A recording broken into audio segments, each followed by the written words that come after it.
It's May 23rd, 2022. I'm sitting here. I was watching the news in the local area. I then was toggling between what I discovered as in the Marvel category. In the end game, they have Thor with these sunglasses, believe it or not. These are my 1989 sunglasses from the Polaroid. That looks like a cover of one of Taylor Swift's albums years later. Anyhow, I'm sitting here and I'm watching Thor. Now, in Infinity Wars, Thor was his gallant self. I mean, he was ripped and he was in stellar shape. In this particular movie, the End Games, he's much like myself in some distorted, disfigured state of, and it's like you have this super theory and this amazing warrior and this strong and this like something that you rely on and that was built so fantastically, and then to watch it deteriorate and then watch him in this altered state, it is so disheartening that anything in the universe would allow that transition when he's such a key, integral figure. That's one. Two, when I was going to put on the movie, there's this show I've never watched before called Young Sheldon. And he was speaking of unified field theory, which I'd never heard of. And he's laying in his bed, and all of a sudden, it's like all his posters, he's got different posters, and they come alive. And like those posters are theories of time. Like there's Albert Einstein, there's Stephen Hawking, there's, I mean, they even have Cyndi Lauper in there. I mean, there's a couple of them. And they come alive and they give him advice. And I'm thinking to myself, well, between my actual reality, the realities of the arguments for which Thor stands upon, Iron Man stands upon, and then these stones, there is a unified field theory in there.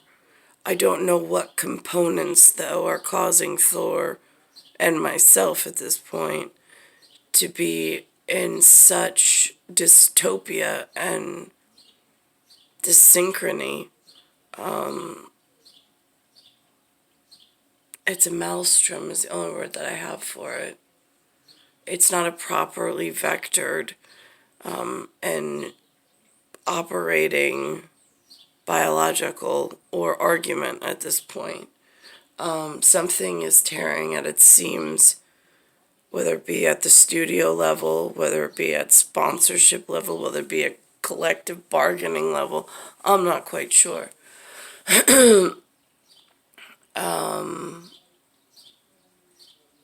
But there is a unified field theory going on, and I see threads of the reality that I experience here with what's going on in this Marvel superhero franchise. I don't know if you use the word franchise, that they've participated in and that they've created. And then there's also this part of time theory. So it says 2 of the 4, whether it be weak, strong, and then there's 2 others. And again, my short-term memory is not functioning properly at the moment. But it's part of what's going on in New York at this point, with all this uprising of I don't know where they come from. I saw something on the local news earlier. They were referencing Abu Dhabi, and they said that they don't even have, like people died and things on the street, and they didn't even report it. But this is what it looks like. Which means we have to pick our targets. Correct. So, let's start with the ether. Thor, what do you know?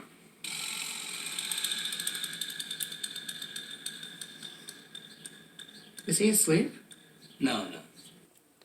Like, Thor's like the god of thunder. Like, I mean, it's also like Goddess Freya.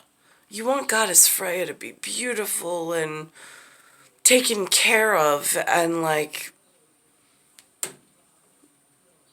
as if somebody actually loves her back.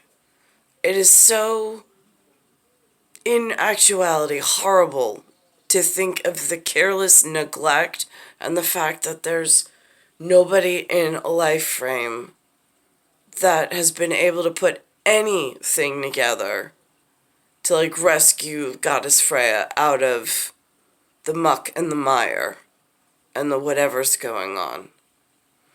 That's how I feel when I look at Thor. I mean, he's supposed to be it's like Zeus, or, I mean, Hera. I mean, there's so many of them. If they're neglected, or if, I mean, this unified field theory, if the rest of the characters are modifiable, they're modular, they're episodal, they're arguments held within a spatial realm, but it's okay to retire some of those arguments and some of those characters, so then there's progress at some point.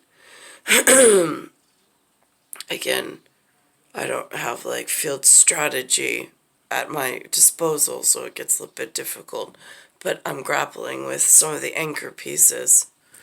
I'm pretty sure he's dead. And again, I'm also thinking, I'm like, alright, so if the actor, like, we'll call him like Partridge Family, since there's a part of Brady Bunch, that kind of whatever, in the superhero mix.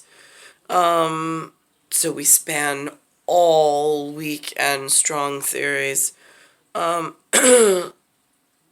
So if he was technically lingering in a doorway, some of the technology experts, even when there's no picture on here, they've been able to hack into machines, so I've heard, allegedly.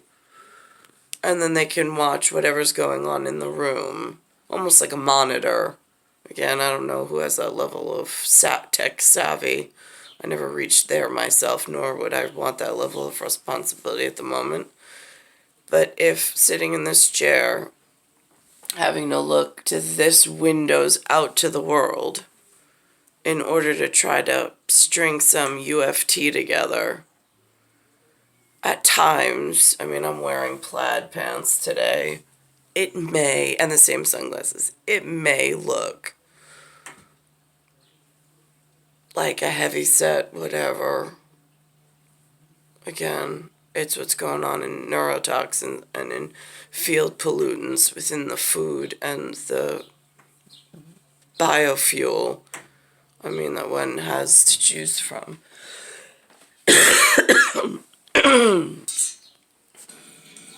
Where to start? The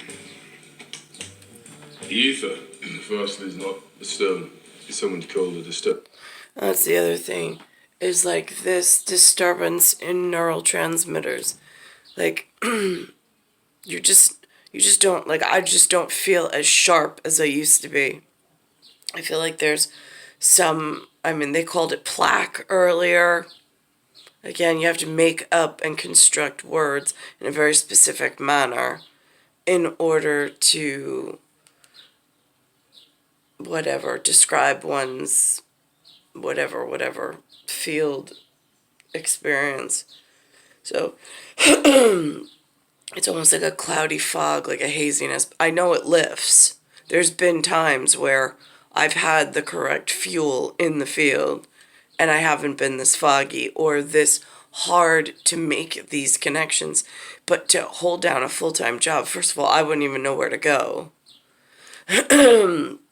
Wouldn't know where to apply. I've been trying for a long time. And it's just like it goes out in the ethernet and nothing returns. I could fill out application after application or put my resume up there, but nothing's happening. Stern before. It's more of a kind of an angry sludge sort of a thing. So someone's going to need to amend that and stop saying that. Here's an interesting story, though, about the ether. My grandfather, many years ago, had to hide the stone from the dark elves. Ooh. Scary being. So Jane, actually. Oh, there she is. Actually, Jane was an old flame of mine. She stuck her hand inside a rock this one time. And then the ether stuck itself inside her. And she became very, very sick. And so I had to take her to Asgard, which is where I'm from. And we had to try and fix her. We were dating at the time, you see. And I got to introduce her to my mother. He was dead. And, Jane and I aren't even anymore. These things happen, though, nothing lasts forever. The only thing that... Why don't you come sit I'm not done yet. The only thing that is permanent in life is impermanence. Awesome. Eggs? Breakfast? No, I'd like a Bloody Mary. Quill said he stole the Power Stone from Morag. Is that a person? No, Morag's a planet. Quill was a person. Like a planet? Like in outer space? Oh, look. It's like a little puppy, all happy and everything. Do you want to go to space? You want to go to space, puppy? I'll take you to space. Thanos found the Soul Stone on Vormir. What is Vormir? A dominion of death. At the very center of celestial existence. It's where Thanos murdered my sister.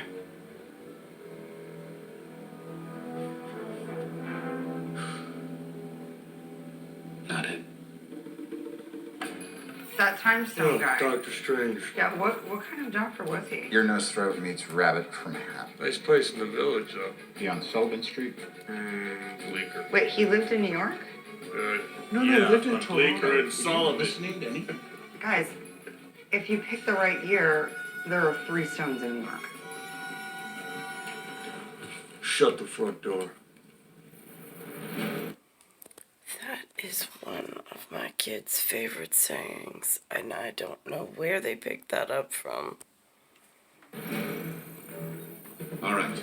We have a plan. 6 stones, 3 teams, 1 shot.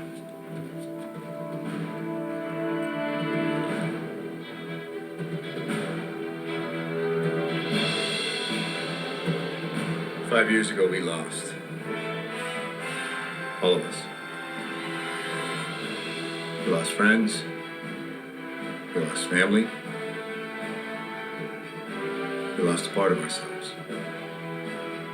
Today, For me, it's been longer than 5 years. we have a chance to take it all back. You know your teams, you know your missions. Get the stones, get them back.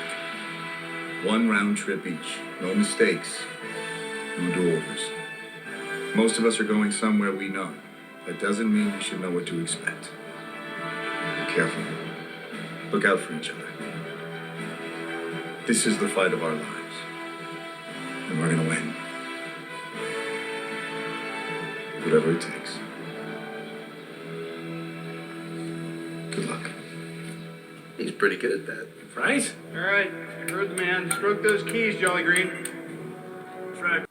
Alright, this other piece that goes in there, it's young Sheldon, and it's S3E20. It says the baby tooth and the Egyptian god Thoth, god of knowledge.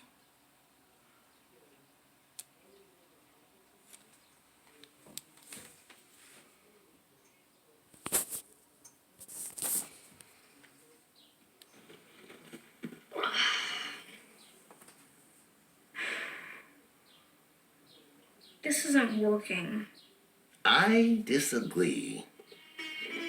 Seems to be working fine and dandy.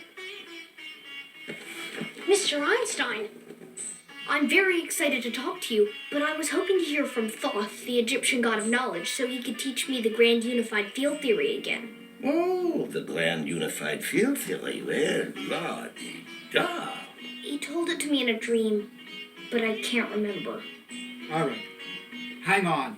Where is the fun in finding things out if some joker with a bird head just tells you the answer? But a grand unified field theory would explain the universe. Answers are all well and good, but a real scientist loves the thrill of the chase. Am I right, Hawken? I would agree.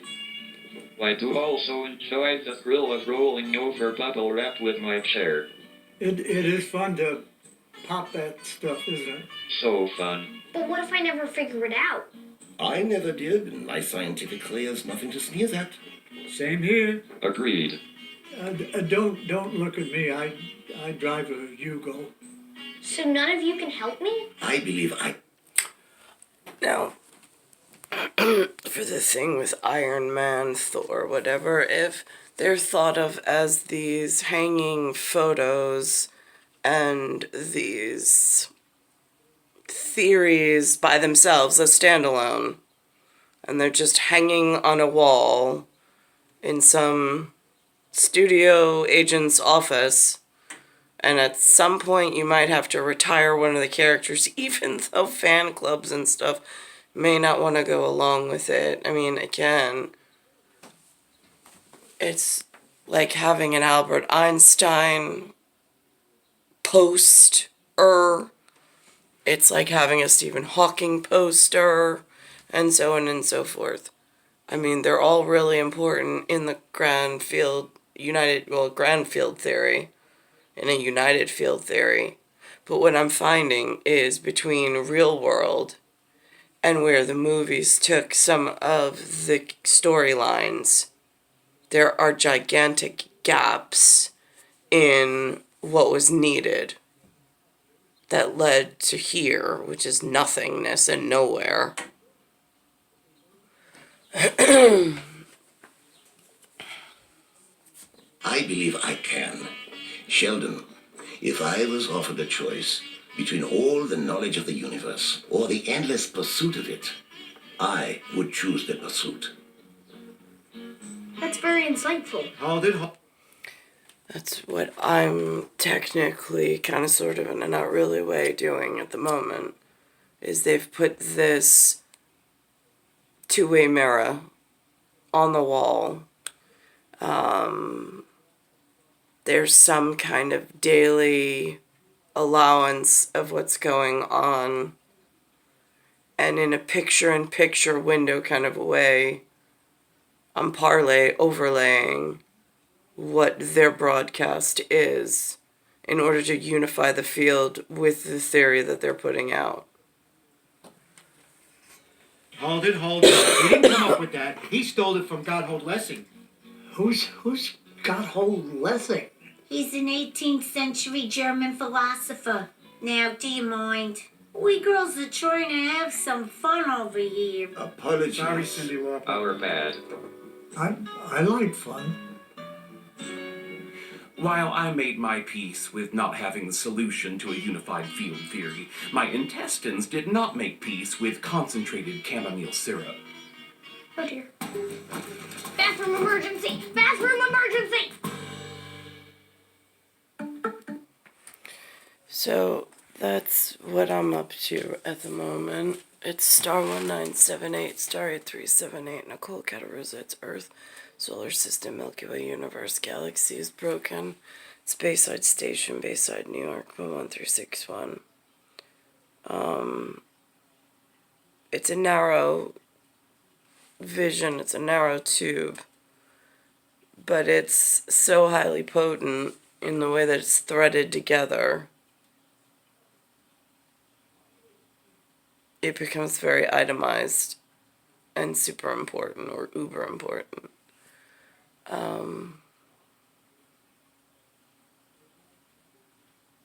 It's May 23rd, 2022.